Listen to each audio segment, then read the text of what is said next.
Sorry for the last-minute change in the program. I'm David Kramer, the president of the Board of Trustees, and it is my privilege to announce a major milestone in our congregation. An email went out that spoils it, so there shouldn't be a big surprise, but our new minister, Reverend Laura Thompson, will be starting here August 1st.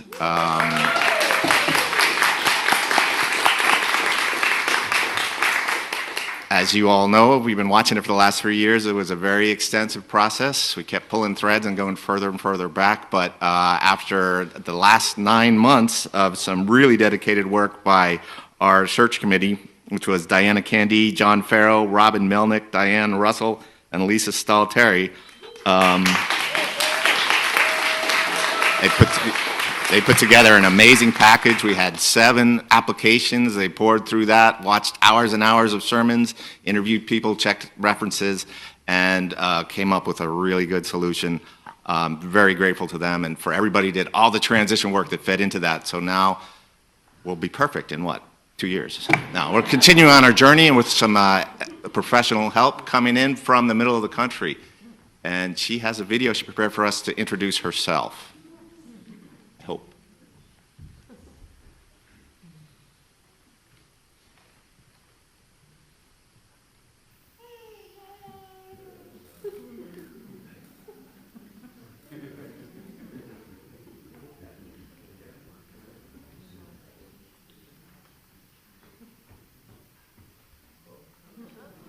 So excited to have been invited to serve as your next minister. My name is Laura Thompson. I currently serve as minister at Minnesota Valley Unitarian Universalist Fellowship in Bloomington, Minnesota, which is the largest suburb of the Twin Cities area. If you'd like to see some of my work, you can go to our website, mnvalleyyuu.org, and you'll find links to sermons and some other videos there as well. If I were to name 3 things that are important to me in my ministry, I would say anti-racism, anti-oppression work, spiritual pluralism, and forging a community that is grounded in the community members' care of one another so that we can do that work and other important work too. As for my own personal theology, I identify as a theist.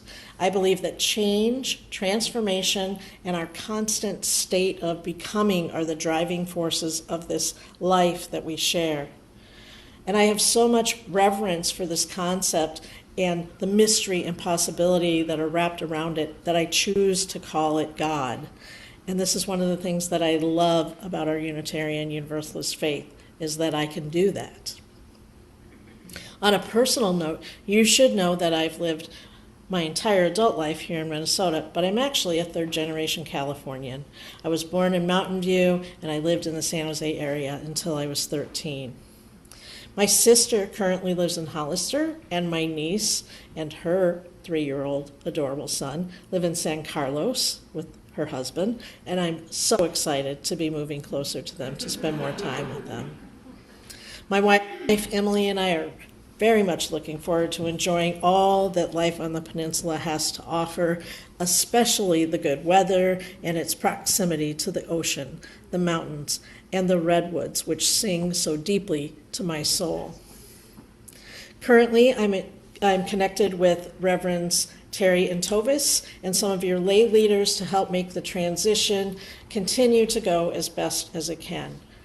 I know that YoUU has done a lot of work as a congregation around its shared ministry and this transition, and I want to honor that when the next chapter comes. In the meantime, I hope that you all have a wonderful spring and a fabulous early summer, and I can't wait to meet you in August.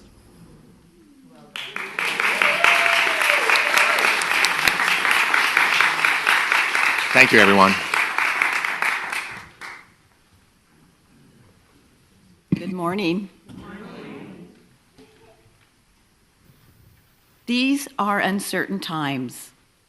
I find this point in history is not unlike the period during the COVID pandemic when fear, anxiety, distrust, and anger were the dominating emotions. It's easy to feel afraid, apathetic, and avoidant. it is easy to fall into hopelessness. Soul Matters tells us to trust that it's not up to all of us, that sometimes it's okay to rest. A voice that doesn't disturb and push, but instead assures us that we can let go. Right now, I find myself frozen between a desire to rest and one to take action. I have found that there's no right way to get through a difficult time. Lately, I've been seeking ways to resist and counter the overpowering sense of crisis, chaos, and defeat. Let me share with you how I've been navigating this moment. Ever since the pandemic, I've found it difficult to get to the news from the national media, so I've relied on late-night comedians to provide the news with a joke.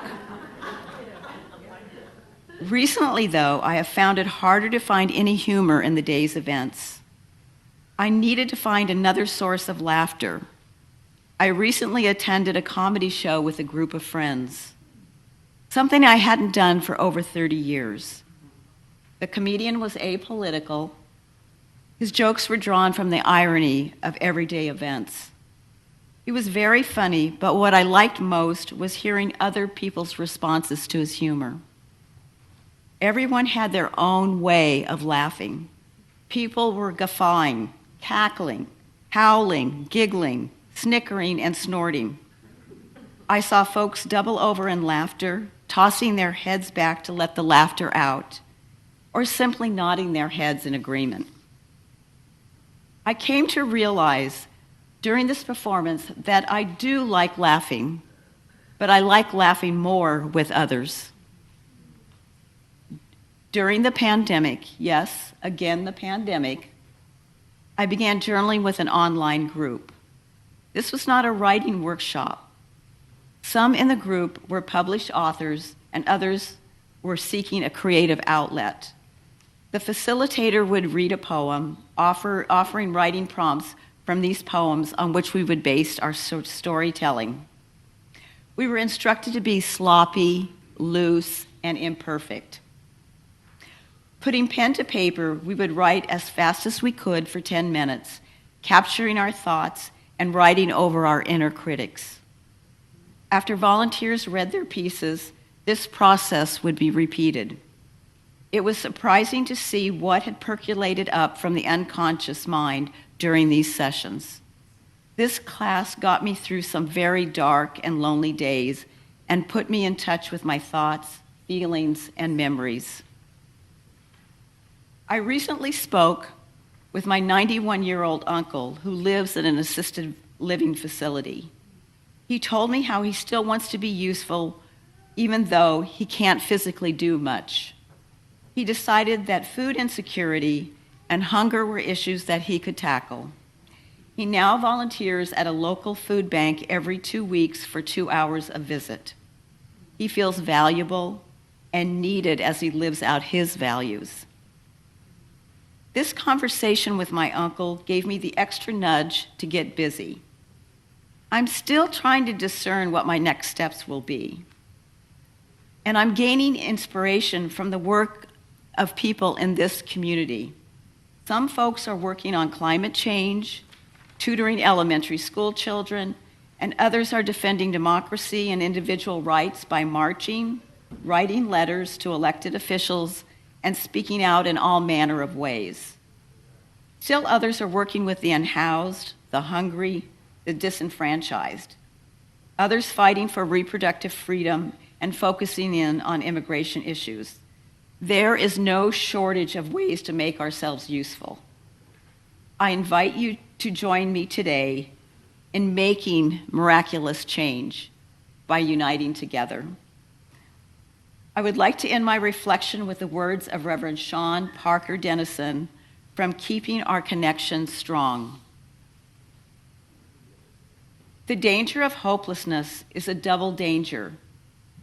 First, hopelessness makes us feel it's useless to take action. It fools us into believing there's nothing we can do or that our efforts won't make a difference. The other danger of hopelessness is that we can lose each other. In times of hopelessness, it is easy to get scared of everything and everyone. It's easy to start believing that your neighbor is the problem and that hoarding is a better strategy than generosity. The problem is that when community starts to break down, we lose the most important source of hope we have, each other. Thank you. Now thank you. Now we